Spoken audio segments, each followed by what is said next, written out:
Hey everyone, welcome back to my channel all about BI. So from session number 30 we are looking about mapping data flow and its related properties and various transformations that we can do in mapping data flow. In today's session I am going to quickly show you how to use an aggregate transformation. So this is my input data set. We have sales data for various regions and countries for various item types. Item type is nothing but product.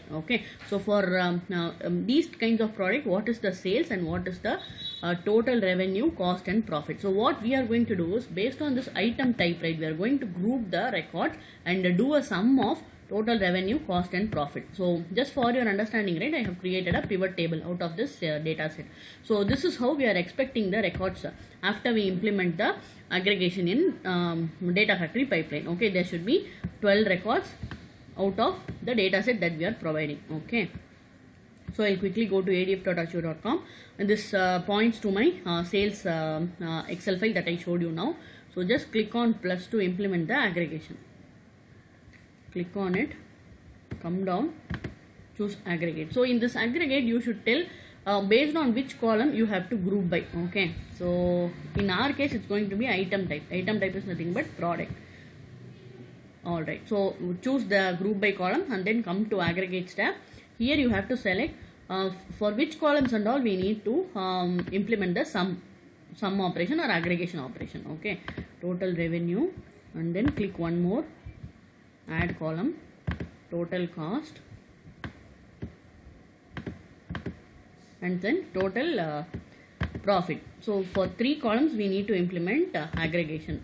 I'll just tell you how to write the expression for it, but before that, adding the required columns. So we have to write expression here. It's nothing but a simple sum expression. So just start typing sum in lowercase. It doesn't accept in uppercase. So you just type the column name, total revenue, save and finish. That's all. Similarly for total cost. If you start typing in uppercase, it's going to throw you error. So if you type like this, right, it's going to throw error. So just type it in lowercase, total cost. Once you start typing, right, it will prompt you the column name. So no need to remember anything. So again sum and then total profit. So total revenue, cost and profit. So we have created the aggregation column. So it's only thing that is pending is writing it to a destination. So I'll just point to a sink. So point to a sink, and we have to choose the blob storage path connection in which we have to write the records to. So I will choose my dataset, data flow output 1. So let this be my dataset for writing to the blob storage. So we have to mention the file name in which we have to write these records to. So for that I'm going to settings and choosing output to a single file, and then clicking set single partition. So about all this, right, I have explained in my earlier videos regarding data flow task. So please watch that for understanding all this. So I'm just giving data flow aggregation output.csv. So in this particular file, in my blob storage path, we are going to write the results to. So I am publishing my changes, and then we can run this data flow in a pipeline. Let this get published. So meanwhile we'll go to the pipeline from where we have to execute this data flow task. Alright, so publishing is done. So I'm just debugging. So it will take up to 10 to 15 seconds for running this particular pipeline before we can see the output in the blob storage path.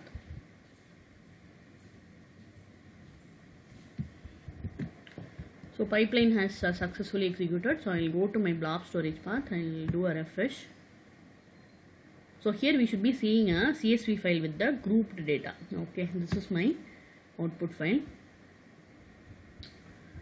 Click on edit. So we are seeing 12 number of records. So in that Excel also I showed you 12 records. So we'll quickly check the values for cosmetics. Maybe it should be 150, 41, 42, 8. So we'll come to data factory, cosmetics 150, 41, 42, 88. So it is in exponential notation. That's why we are seeing these numbers. Okay, so this is how we implement group by in data flow tasks in Azure Data Factory. Okay, so I just want to show you one simple thing while we do aggregation. So instead of we have to write all these three columns individually, right, we can do something like column pattern. Okay, if there are columns which fall under certain pattern, right, for example these three columns are all decimal values that starts with the total. Okay, so we can write some kind of expression to make it very simple, which is what I'm going to show you in my next video. Okay, so keep watching my videos to learn more about this aggregation function and column patterns, which is very, very helpful while you are dealing with a huge number of columns. Okay, and thanks for watching my video. If you like my videos, please subscribe to my channel and keep supporting. Thank you.